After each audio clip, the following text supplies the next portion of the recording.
First contact farce. The day the Xantarian Empire arrived was meant to be Earth's final day of freedom. At least, that's what Grand Admiral Kirax believed as his flagship. The Eternal Dominion dropped out of hyperspace alongside 50 world crusher vessels, their silhouettes blotting out the stars like cosmic predators. Kirax stood on his command deck, 6 arms folded across his armored chest, crimson scales gleaming under the blue light of tactical displays. His thin lips curved into what passed for a smile among his species. Open communications with the primitive leaders, he ordered, voice rumbling through the bridge. Show them our full armada. Let fear take root before I speak. His communications officer, a slender Xantarian named Vexor, nodded respectfully. Visual link established. Admiral, their global governing body is receiving our transmission. Kirax had conquered 17 civilizations across the galaxy. The ritual was always the same.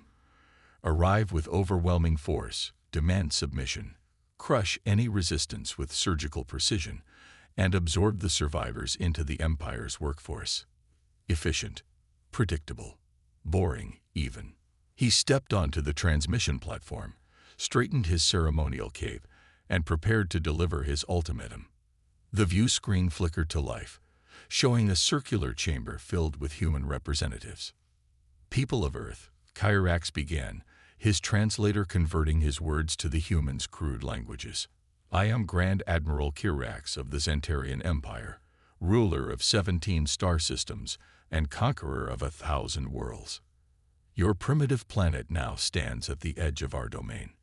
Your options are simple: immediate surrender and integration into our glorious empire, or complete annihilation. You have one planetary rotation to decide. He paused for effect, waiting for the gasps of horror, the panicked whispers, perhaps even tears, the usual response from species confronted with their inevitable doom. Instead, there was silence. Then, something unexpected happened. A human with gray hair and wrinkled skin, clearly their elder leader, leaned forward and said, "I'm sorry, could you repeat that last part? The bit about complete annihilation." Kirax frowned. Was their translation system malfunctioning? Your species will bow before the Xantarian Empire. Our warships darken your skies. Our cannons can shatter your continents. You have no choice but to. His speech was interrupted by an unmistakable sound coming through the transmission. Laughter. The humans were laughing. The elder human was wiping tears from her eyes.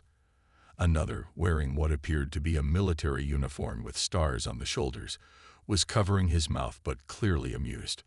I apologize for our reaction, said the elder, composing herself. I am Director General Amara Okafor of the United Earth Council. This is just not proceeding as we expected. Admiral Rice, perhaps you could explain our situation to our visitors. The military human nodded and stepped forward. Grand Admiral Kirax, we've been aware of the Xantarian Empire for approximately 70 Earth years. Your expansion patterns were noted, studied, and catalogued by our deep space monitoring network.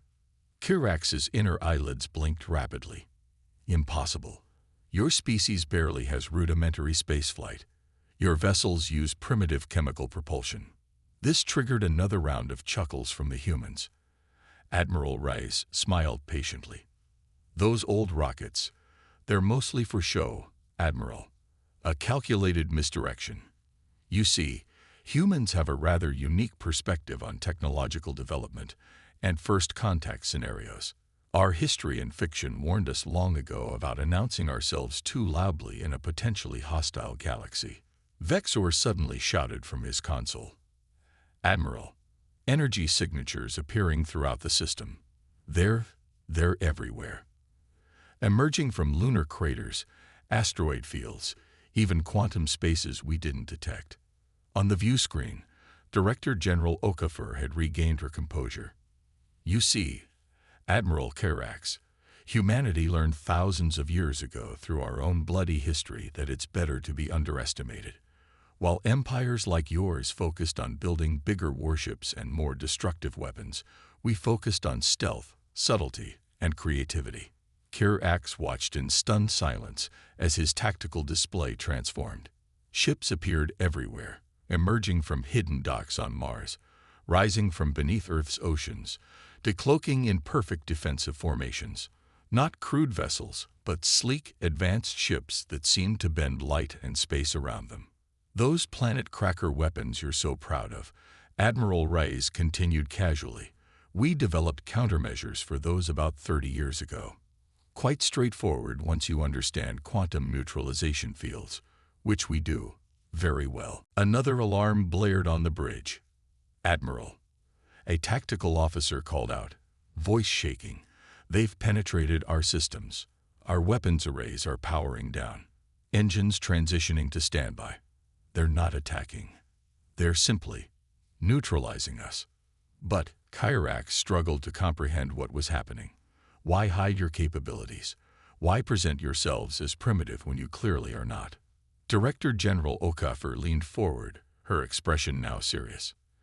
Because, Admiral, the most dangerous moment for any civilization is when it begins exercising military might without understanding the full context of the galaxy around it. Rather like you're doing now. Kirax slumped into his command chair. In less than 10 minutes, his mighty armada had been rendered impotent, his grand conquest revealed as a child's game of make-believe compared to this supposedly primitive species. What happens now? He asked, mandibles clicking nervously. That depends on you, Okafor replied.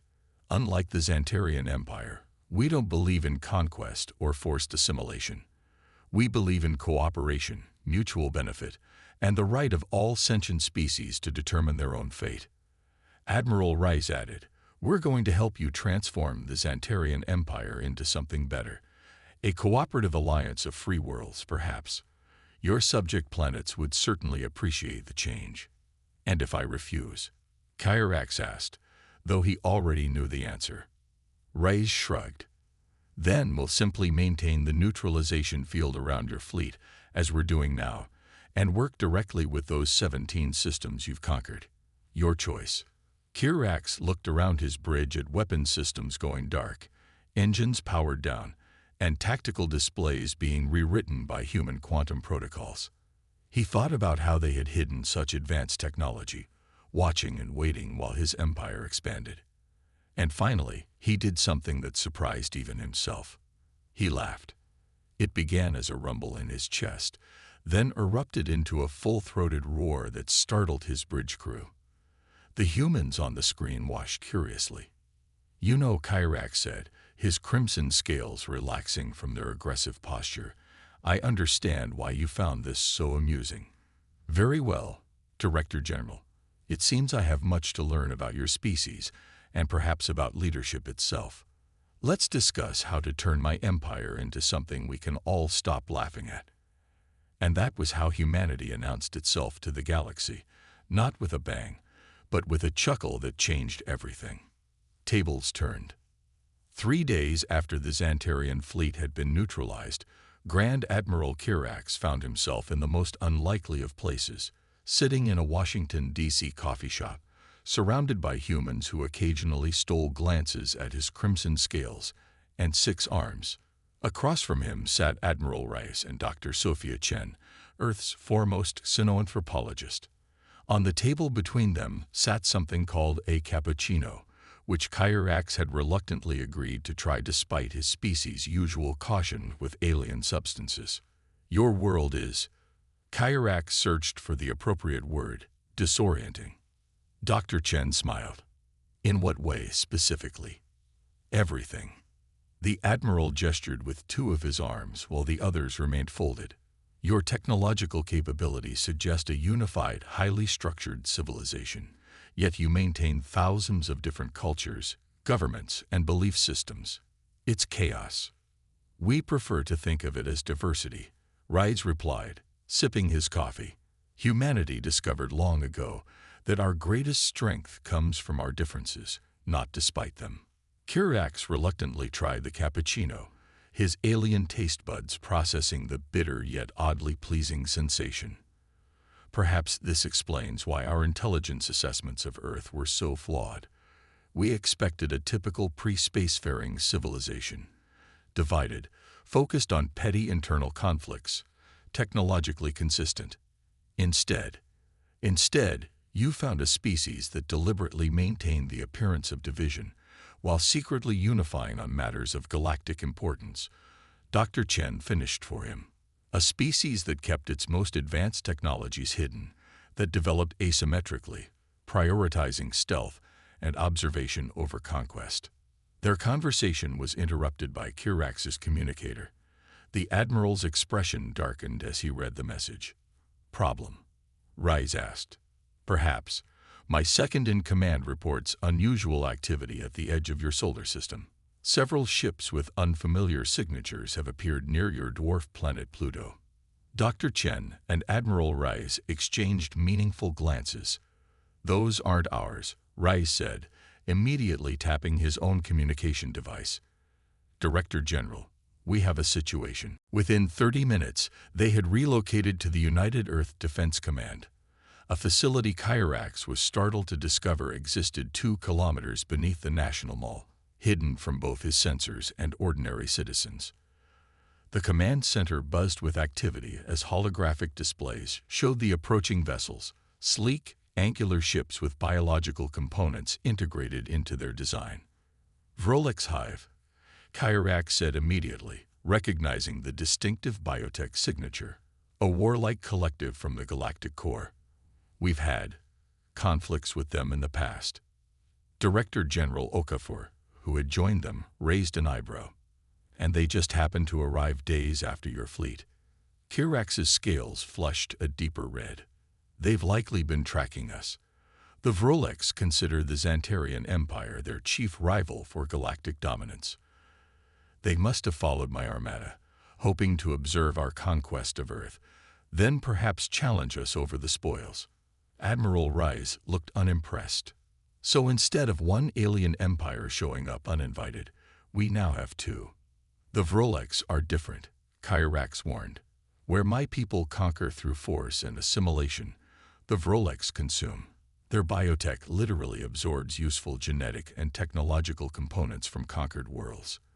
They don't leave survivors, only feeding grounds." The atmosphere in the command center grew tense. "They're hailing us," a communications officer announced. "Both Earth and the Xantarian fleet." Okafor nodded. On screen, the view screen flickered to life, revealing a being that barely resembled conventional life. The Rolex commander appeared as a writhing mass of tendrils and neural clusters, constantly shifting and rearranging itself, with multiple sensory organs blinking independently. Xantarian vessels detected. Earth conquest proceeding as anticipated. The creature spoke, its voice a disturbing chorus of harmonics. Rolex Hive claims superior right to this system. Withdraw or be absorbed. Director General Okafor stepped forward. "This is Director General Amara Okafor of United Earth. You have entered our sovereign space without permission. We request you state your intentions clearly and then depart immediately." The Rolex commander's tendrils writhed in what might have been amusement. Primitive species attempting diplomacy. Irrelevant. Scans indicate minimal defense capability. Earth will provide excellent genetic and technological material for absorption. Kirax moved beside Okafor. "Commander Vraxthul, I presume. The Earth system is under Xantarian protection now. Your intelligence is outdated. Xantarian vessels inactive. Power signatures minimal. Deception detected but ineffective. Rolex will proceed with absorption protocol." The transmission ended abruptly. "Well," Admiral Rice said dryly, "they seem friendly." Kirax turned to Okafor. "Director General, the Rolex have never been defeated in direct confrontation. Their biotech adapts too quickly to conventional weapons. Even with your hidden capabilities, this will not be an easy battle." Okafor smiled. "Admiral Kirax, I think it's time we showed you why humans have remained hidden for so long. We don't just have advanced ships and neutralization fields. We have something far more valuable: creativity." She turned to her staff. "Implement Protocol Omega. And someone get Dr. Morrison from the Quantum Entanglement Lab. Tell him to bring the Heisenberg device. The command center erupted into coordinated activity that impressed even Kirax, accustomed as he was to military precision. "What is this Heisenberg device?" he asked. Dr. Chen smiled enigmatically. "Something the Rolex's adaptive capabilities won't help them with. You see, Admiral, humans have spent centuries imagining alien invasions through our fiction. We've thought of countless scenarios and counter-strategies, including many for beings exactly like the Rolex." Fiction. Kirax looked confused. "You developed military technology based on imagination." "Precisely," Admiral Rice confirmed. "Why limit ourselves to responding to known threats when we could prepare for anything we could conceive of?" The Heisenberg device was developed specifically to counter adaptive biotech by continuously shifting its own quantum state. It doesn't just adapt, it precludes adaptation by existing in multiple configurations simultaneously. Kirax watched in astonishment as the command center transformed. Displays showed hundreds of previously hidden defense platforms activating throughout the solar system. Earth's apparently primitive satellites reconfigured into advanced weapon systems. Most surprisingly, the moon itself began to shift, segments of its surface sliding away to reveal massive cannon emplacements. "You weaponized your moon," Kirax said flatly. "Among other things," Okafor replied. "Now, Admiral, I believe your expertise with the Rolex would be valuable. Would you care to assist us in defending not just Earth, but your fleet as well?" For the second time since arriving at Earth, Kirax laughed, this time with genuine appreciation rather than ironic surrender. "Director General, I would be honored. Perhaps afterwards, we can continue our discussion about transforming the Xantarian Empire. I find myself increasingly interested in how humanity manages to maintain both division and unity simultaneously." As the Rolex ships accelerated toward Earth, humanity prepared to reveal yet another layer of their carefully concealed capabilities, and Kirax prepared to see galactic warfare from an entirely new perspective. Galactic Partnership. The Rolex Hive approached Earth with the confidence of predators who had never known defeat. Their bioships pulsed with electric blue veins as they absorbed ambient radiation, growing stronger with each passing moment. Within their neural clusters, the collective consciousness analyzed the Xantarian fleet, strangely immobilized, and the primitive defenses of Earth. Victory was calculated at 99.87% probability. What the Rolex failed to account for was the 0.13% that represented complete ignorance of humanity's true capabilities. In the United Earth Defense Command Center, Director General Okafor stood beside Grand Admiral Kirax, both watching the tactical display as the Rolex formation entered the kill zone. "They're maintaining standard absorption protocol," Kirax observed. "They'll position themselves equidistantly around the planet to begin atmospheric processing. It converts your air into a genetic solvent that breaks down all organic matter for easier consumption." Dr. Morrison, a disheveled scientist with wild gray hair, looked up from his console. "Heisenberg device is synchronized with the lunar array. Director General, quantum entanglement fields are stable. We're ready on your mark." Okafor nodded. "Admiral Rice, you may proceed." Rice initiated the command sequence, his fingers dancing across holographic controls, implementing Operation Schrödinger's cat. Kirax raised an eyebrow ridge. "Another reference to your fiction." "Quantum physics, actually," Dr. Chen explained. "An old thought experiment about uncertainty in observation. You'll understand in a moment." On the tactical display, the moon, Earth's seemingly benign satellite, suddenly shimmered as concealment fields dropped. What had appeared as barren craters and dusty plains now revealed themselves as vast arrays of quantum technology. "Heisenberg device activated," Dr. Morrison announced. "Entanglement field expanding." The effect was immediate and baffling to observe. The Rolex ships didn't explode or disintegrate. Instead, they began to flicker. Their positions became uncertain, their very molecular structure caught in a state of quantum flux. What is happening to them? Kyrax demanded, all 6 arms gesturing at the display.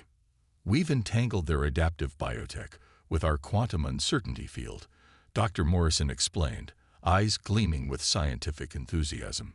Their primary advantage is their ability to analyze and adapt to any weapon used against them.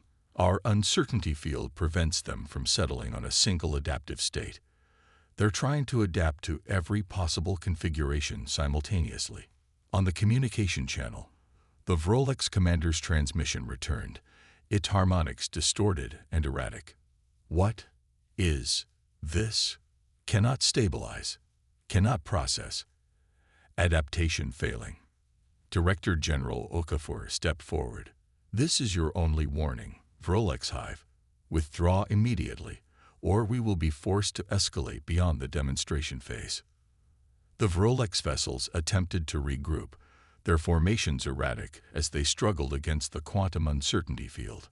3 smaller ships collapsed in on themselves, their biotech structures unable to maintain coherence. They're not retreating, Admiral Rice noted.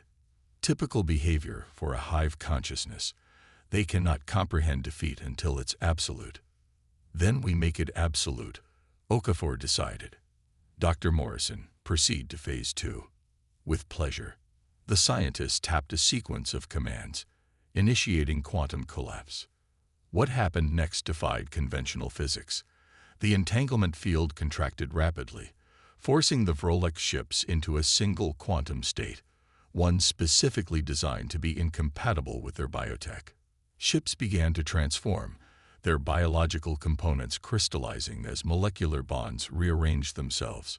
Within minutes, what had been a fearsome invasion fleet became a collection of drifting, crystalline sculptures. Beautiful, harmless, and completely inert. Silence fell over the command center. You turned them into art, Kyrax finally said, mandibles slack with astonishment. Admiral Rice chuckled. The ultimate recycling program. Those crystals will be studied, of course, but they're essentially harmless now. The Rolex consciousness has been dissipated. In all my centuries of warfare, Kyrax admitted, I have never seen anything like this. The Xantarian Empire has fought the Rolex 17 times. We considered victory to be merely surviving the encounter. Director General Okafor turned to him. This is what happens when a species spends millennia imagining threats before they arrive.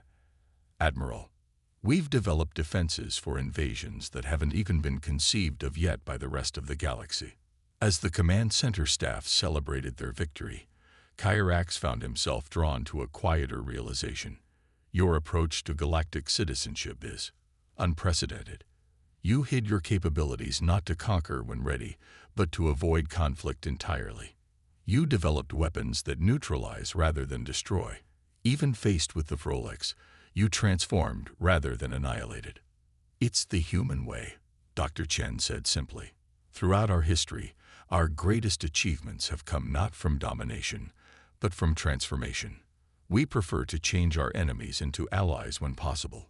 3 weeks later, representatives from 17 formerly subjugated worlds gathered in Geneva, Switzerland. They had been flown in on regular commercial airlines, walked among humans in parks and museums, and marveled at Earth's bewildering diversity of cultures and ecosystems. In the United Nations General Assembly Hall, Grand Admiral Kyrax, now bearing the new title of Transition Coordinator, stood before delegates from across the galaxy. For too long, the Xantarian Empire has pursued a false vision of unity through conquest. He began, his voice carrying to all corners of the hall. We believe that strength came from uniformity, from imposing our will upon others. We were wrong. He gestured to the Earth delegates. Humanity has shown us another path. They could have destroyed our fleet. They could have humiliated our empire. Instead, they offered partnership. They demonstrated that true strength comes from diversity, from the harmonious coordination of different perspectives and abilities. The delegates murmured among themselves as Kyrax continued. Today, I propose the formation of the Galactic Cooperative, an alliance of sovereign worlds united not by fear or dominance, but by mutual respect and shared purpose, each world maintaining its unique culture and governance while contributing to our collective security and advancement. Director General Okafor joined him at the podium. Earth is pleased to join as an equal member of this cooperative. We will share our technology, our sciences, and our perspectives. In return, we ask only for peace and the recognition of all sentient rights across the galaxy. The hall erupted in applause, a diverse symphony of hands, tentacles, wings, and appendages that defied easy description. Later, as delegations mingled at the reception, Kyrax found Admiral Rice enjoying a glass of champagne by a window overlooking Lake Geneva. "Your world is still disorienting," Kyrax admitted, "but I'm beginning to see the pattern within the chaos." Rice smiled. "That's the secret to understanding humanity, Admiral. We're not random. We're just playing a much more complex game than most species recognize." "I've been meaning to ask," Kyrax said, lowering his voice. "Your defense capabilities are clearly beyond anything we've encountered. You could dominate the galaxy if you wished. What holds you back?" Admiral Rice looked thoughtful. "Perhaps because we know what we might become if we tried. Throughout human history, empires have risen and fallen, each believing they would last forever. We've learned that true longevity doesn't come from power, but from adaptation and cooperation." He gestured to the diverse gathering of species. "Besides, this is far more interesting than conquest, don't you think? Imagine what we might create together that none of us could achieve alone." Kyrax watched as human diplomats chatted animatedly with delegates from across the galaxy, former enemies becoming colleagues, adversaries transforming into allies. Already, joint scientific ventures were being proposed, cultural exchanges planned, trade agreements drafted. "There's an old human saying," Rice continued, "a rising tide lifts all boats. We believe that prosperity isn't zero-sum. When we help others advance, we advance ourselves." For the third time since encountering humanity, Kyrax laughed, this time with genuine joy and anticipation. "You know," he said, raising a glass with one of his 6 arms, "I finally understand why you laughed when we arrived. The galaxy thought it knew what power looked like. How wrong we all were." As the sun set over Geneva, casting golden light across representatives of 100 worlds, humanity's greatest secret was finally revealed. True strength isn't found in domination, but in connection, not in uniformity, but in diversity, not in fear, but in laughter. And that was how the galaxy began to change, not with a conquest, but with a partnership that started with a chuckle.